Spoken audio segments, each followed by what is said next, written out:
जय हिंद। आप सभी का स्वागत है आपके अपने YouTube चैनल बिलोटी टीचिंग सेंटर में। तो आज हम लोग उपस्थित हैं अपने इस सप्ताह के फिजिक्स के दूसरे क्लास में, दैट मीन्स भौतिक विज्ञान के दूसरे क्लास में। Welcome to all guys in your physics classes. हम लोग अभी पढ़ रहे हैं अपना चैप्टर 3 में आप लोगों ने मानव नेत्र पढ़ लिया है। हमारे चैप्टर 3 का नाम है मानव नेत्र, वायुमंडलीय अपवर्तन तथा वर्ण विक्षेपण, दैट मीन्स ह्यूमन आई और एटमॉस्फेरिक रिफ्रैक्शन और वर्ण विक्षेपण जो है उसके बारे में हम लोग पढ़ेंगे, इसके बाद पढ़ेंगे। हमने अभी पढ़ लिया है ह्यूमन आई, उसमें जो डिफेक्ट्स होते हैं दैट मीन्स मानव नेत्र की संरचना, स्ट्रक्चर ऑफ ह्यूमन आई, उसके बाद देखने की क्रिया विधि, उसके साथ साथ दृष्टि दोष कितने प्रकार के होते हैं, दोष का कारण क्या होता है और उपचार क्या होता है, ये आप लोगों को मैंने पढ़ा दिया है। उम्मीद है आप लोगों की क्लियरिटी हो चुकी होगी। और यदि आप लोग कहीं भी फंसते हैं या आप लोगों को समझ में नहीं आता है तो आप लोग कमेंट बॉक्स में कमेंट जरूर करिएगा, ताकि फिर से मैं उसे डिस्क्राइब करके पढ़ा सकूं। यदि आपको कहीं भी दिक्कत होती है तो एक बार जरूर आप लोग कमेंट बॉक्स को टच कर लीजिए। जो भी इस पहली बार इस वीडियो को देख रहे हैं वो सब्सक्राइब करेंगे चैनल को, तथा जो सब्सक्राइब कर चुके हैं ज़्यादा से ज़्यादा अपने सर्कल में शेयर कीजिए। ये आप लोगों के लिए बहुत ही फायदेमंद होने वाला है, चाहे वो कॉम्पिटिटिव एग्ज़ाम देने वाले लड़के हैं या 10th क्लास के जो अभी एग्ज़ाम देने वाले लड़के हैं। क्योंकि देखिए कॉम्पिटिटिव क्लास भी आपका बेस ही पूछता है।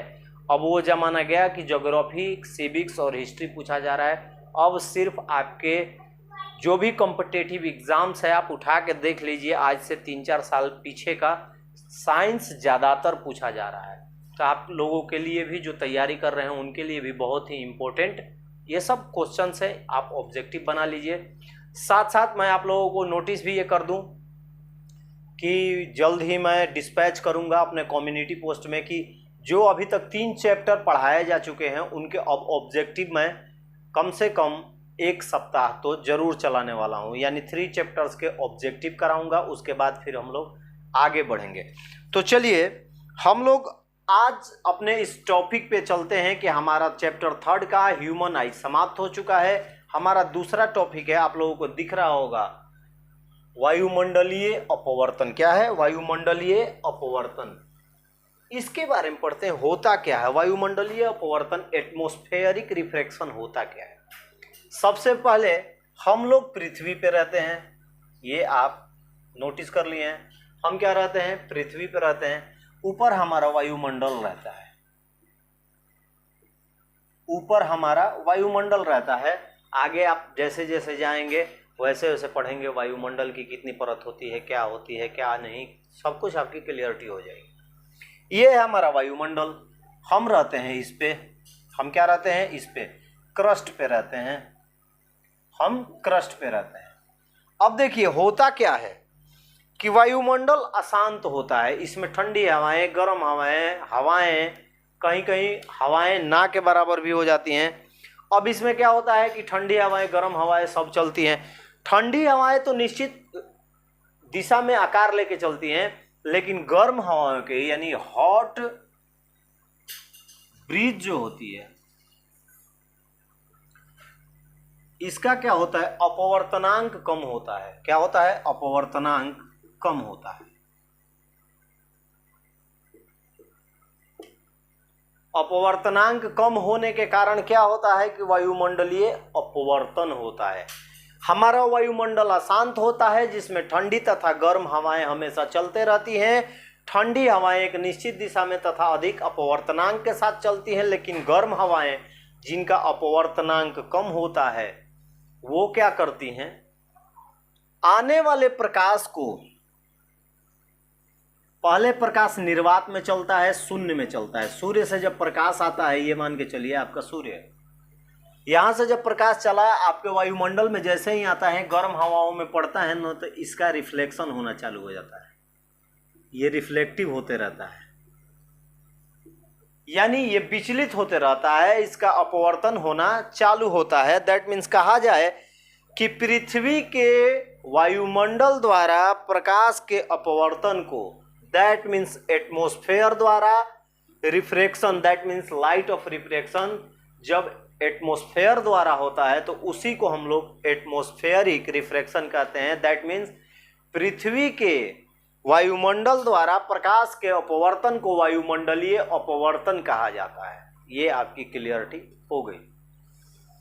यदि आपसे कोई सब्जेक्टिव पूछ ले तो भी आप बता देंगे कि पृथ्वी के ऊपर वायुमंडल पाया जाता है जो हमेशा अशांत रहता है, जिसमें ठंडी तथा गर्म हवाएं दोनों चलती हैं, और ये क्या करता है कि वायुमंडल प्रकाश को अपवर्तित कर देता है, इसीलिए हम इसे वायुमंडलीय अपवर्तन कहते हैं।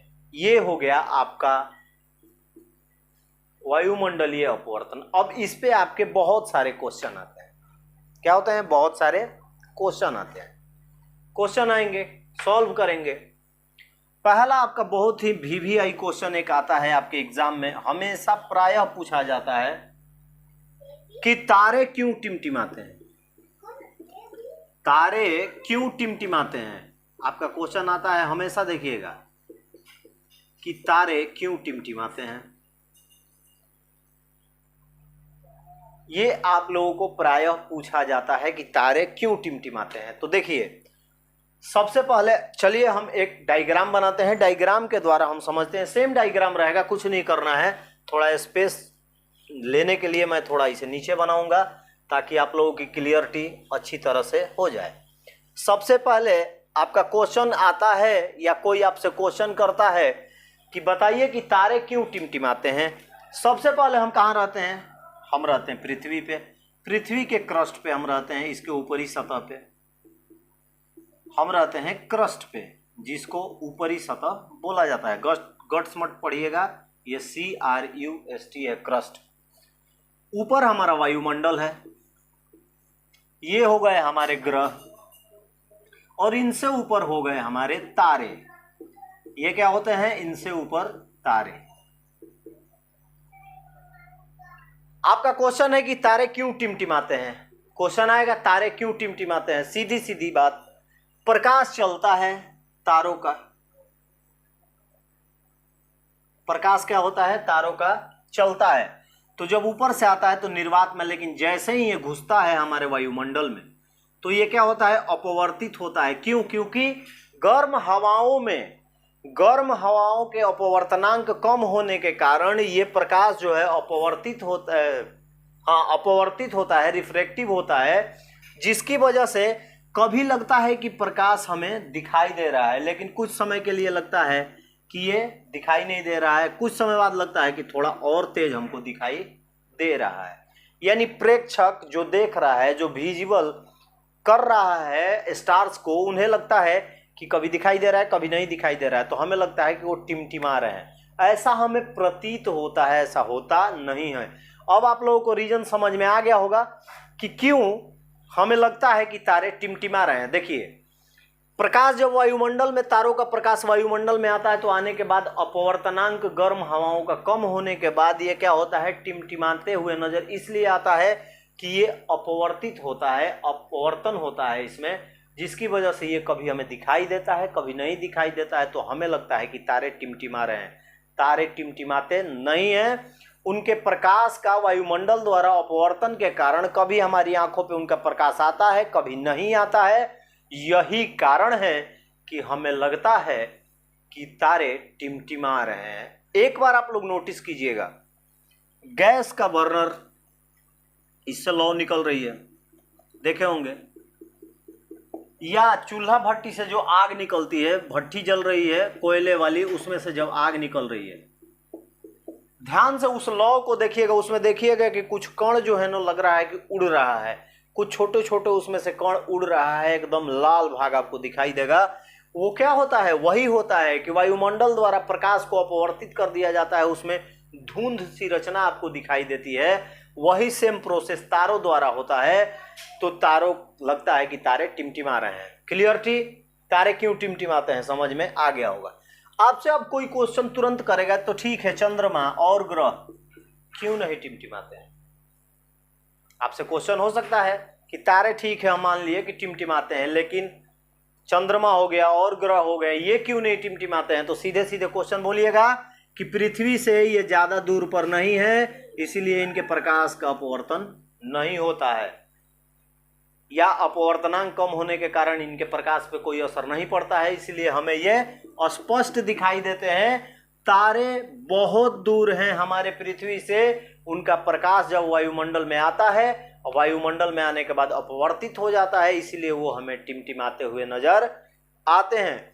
उम्मीद है वायुमंडलीय अपवर्तन और तारे क्यों टिमटिमाते हैं आप लोगों को अच्छी तरह से समझ में आ गया होगा। तो चलिए अब हम सीधे अपने थ्योरी पे चलते हैं और आप लोग उसको नोट करिएगा।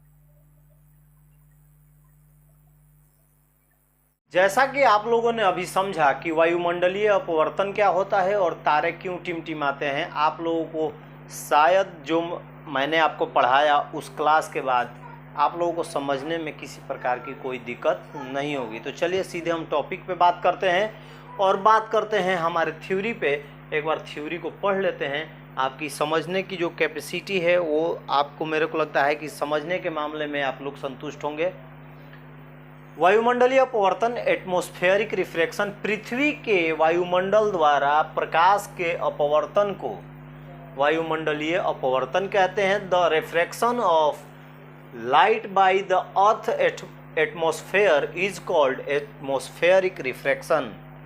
यानी जब पृथ्वी की परत के वायुमंडल प्रकाश को अपवर्तित करता है या पृथ्वी के परत के वायुमंडल द्वारा अपवर्तन होता है प्रकाश का, तो उसे वायुमंडलीय अपवर्तन कहते हैं। दूसरा क्वेश्चन हमारा है, तारे क्यों टिमटिमाते हैं? Why do star twinkle? तारों से प्रेक्षक तक पहुंचने वाली किरणें वायुमंडल के अपवर्तनांक में होने वाले परिवर्तनों के कारण अगल बगल मुड़ जाती हैं। दैट मीन्स अपवर्तित हो जाती हैं, उनका अपवर्तन हो जाता है। कभी कभी एकाएक परिवर्तन होने के कारण किरणें एक और अधिक विचलित हो जाती हैं, जिससे तारों का प्रकाश थोड़े समय के लिए कट जाता है। इसीलिए तारा कभी कम प्रकाश तथा कभी अधिक प्रकाश देता हुआ मालूम पड़ता है, प्रतीत होता है, अर्थात टिमटिमाता है। यानी जब तारों के प्रकाश का, मैंने आपको पहले ही समझा दिया है कि तारों का प्रकाश जब हमारे वायुमंडल में आता है तो यहाँ पर अपवर्तनांक घटते बढ़ते रहता है, उसमें क्या होता है, परिवर्तन होता है, जिसकी वजह से क्या होता है कि प्रकाश का अपवर्तन होने लगता है। अपवर्तन ऐसा होता है कि कभी हमारी आंखों पर प्रकाश पड़ता है, कभी नहीं पड़ता है, तो हमें लगता है कि कभी ज़्यादा दिख रहा है प्रकाश, कभी कम, तो ये टिमटिमा रहा है। ऐसा कुछ होता नहीं है, उसका प्रकाश का हमारे वायुमंडल द्वारा अपवर्तन होता है। यही कारण है कि तारे टिमटिमाते हुए नजर आते हैं। इसको नोट कर लीजिए। इसके बाद हम लोग चलेंगे इसके इंग्लिश वर्जन पे, इसको इंग्लिश भी लिख लेंगे और समझ भी लेंगे।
जैसा कि आप लोगों ने अपना हिंदी जो लैंग्वेज था उसमें देख लिया, लिख भी लिया कि तारे क्यों टिमटिमाते हैं, उसी तरह चलते हैं हम अपने इंग्लिश वर्जन की ओर। इंग्लिश में जब लिखेंगे तो the rays reaching the observe from the star turn side to side due to changes in the refractive index of the atmosphere कहता है कि जब प्रकाश की किरणें देखने वालों पर जब पड़ती है तो अपवर्तनांक में होने वाले बदलाव के कारण समटाइम्स कुछ समय के लिए due to sudden change the rays get deviated more on more side due to which the light of the stars is cut off from a short time. क्या होता है कि हमारे अपवर्तनांक में परिवर्तन के कारण हमें कभी कभी ऐसा प्रतीत होता है, कुछ समय के लिए एकाएक हमारी आंखों से ओझल हो जाती है। एकाएक हमारे आंखों से ओझल होने के कारण हमारे आंखों पे उसका प्रकाश नहीं आता है। Hence the stars sometimes appear to give less light and sometimes more light। तो कुछ समय लगता है कि तारे कम प्रकाश दे रहे हैं, कुछ समय लगता है कि अधिक प्रकाश दे रहे हैं। That is it flickers, ये टिमटिमाते हैं, अर्थात ये टिमटिमाते हैं, जिसे हम लोग कहते हैं तारे टिमटिमा रहे हैं। तो आपसे कोई बोलेगा कि तारे क्यों टिमटिमाते हैं तो आप लोग क्लियरिटी उसको बता दीजिएगा या उससे बोलिएगा कि आपको समझा के बताएं कि एक लाइन में बताएं। तो आपका यदि सब्जेक्टिव क्वेश्चन आता है 3 नंबर का तो ये लिखेंगे, लेकिन यदि एक लाइन में लिखना रहा या आप लोग से कोई एक लाइन में पूछे तो एक लाइन का भी जवाब है। कोई पूछेगा कि तारे क्यों टिमटिमाते हैं तो आप डायरेक्ट बोलिएगा कि वायुमंडलीय अपवर्तनांक में परिवर्तन के कारण तारों का प्रकाश क्या होता है, अपवर्तित होकर हमारी आंखों पे कभी पहुंचता है कभी नहीं पहुंचता है। यही कारण है कि तारे टिमटिमाते हुए नजर आते हैं। ये आपका क्लियर हो गया कॉन्सेप्ट कि तारे क्यों टिमटिमाते हैं। दूसरा, वायुमंडलीय अपवर्तन क्या है। तीसरा देखिए, आप लोग कभी नोटिस किए होंगे कि सूर्योदय के समय हमारा वायुमंडल लाल दिखाई देता है और सूर्यास्त के समय भी लाल दिखाई देता। होता क्या है, हम रहते हैं कहाँ, आपको हमने बताया, हम रहते हैं एक पृथ्वी के क्रस्ट पे, इस भाग पे हम लोग रहते हैं। सूर्य क्या करता है, एक ही जगह है, सूर्य हिलता डुलता नहीं है। हमारी पृथ्वी क्या करती है, उसका चक्कर लगाती है। सूर्य मान के चलते हैं कि हमारा यहां है, कब, जब ये उग रहा है, ये तो यहीं पे है, ये कहीं नहीं जा रहा है। हमारी पृथ्वी जब यहां से अपना पूर्ण आती है, जब यहां से यहां आती है तो लगता है कि सूर्य उग रहा है। यानी हमारे क्षैतिज जो ऊंचाई होती है उस पे हमारा सूर्य स्थित होता है और इसकी लालिमा क्या है, यहां से अब ये तो प्रकाशित होगा, हम लोगों को थोड़ा दिखाई देता है कब, जब सूर्योदय होता है। जब डूबने लगता है तो यहां आ जाता, यानी पृथ्वी हमारी घूम कर आ जाए, सूर्य यहीं रहता है लेकिन हमारी पृथ्वी आ जाती है यहाँ पे। सूर्य का स्थान वही है लेकिन घूमते घूमते पृथ्वी कहाँ आ गई, यहाँ पे आ गई। तो देखिए फिर क्षैतिज हो गया सूर्य, सूर्य क्षैतिज हो गया तो इसका प्रकाश है हमारे वायुमंडल से होकर, वायुमंडल तो चारों तरफ है ना, इसके अगल बगल पूरा वायुमंडल है, ये एटमॉस्फेयर इसका पूरा है। अब क्या होता है कि यहां से इसका जब प्रकाश पड़ता है हमारे वायुमंडल पे तो अपवर्तनांक में यहां भी परिवर्तन होता है और परिवर्तन होने के कारण क्या लगता है, जब अपवर्तनांक में इसका अपवर्तन होता है, रिफ्रैक्शन होता है, तो हमें लगता है कि जब सूर्य निकलता है तो लालिमा एकदम छा जाती है, लाल किरण की एक धुंध निकलती है। या जब सूर्य डूबता है तो उस समय भी लालिमा या उसका धुंध तरह क्षैतिज जब हमारे हो जाता है तो जब वायुमंडलीय अपवर्तन के कारण इसकी लालिमा पूरा फैल जाती है और हमें लगता है कि हमारा वायुमंडल लाल हो गया है। तो आपका क्वेश्चन आ सकता है कि सूर्योदय या सूर्यास्त के समय वायुमंडल लाल क्यों दिखाई देता है, तो आप लोग डायरेक्ट बता दीजिएगा कि हमारे वायुमंडल में अपवर्तनांक के परिवर्तन के कारण जब सूर्य का प्रकाश वायुमंडल में आता है तो अपवर्तन के बाद लालिमा छा जाती है, हमें लालिमा प्रतीत होती है। तो ये उम्मीद है ये भी क्वेश्चन आप लोगों को समझ में आ गया होगा। तो चलिए आज के लिए बस इतना ही, कल फिर मिलेंगे अगले वीडियो में। तब तक के लिए आप सभी को जय हिंद, अपना ख्याल रखिए, बड़ों का सम्मान कीजिए, इसको नोट करें।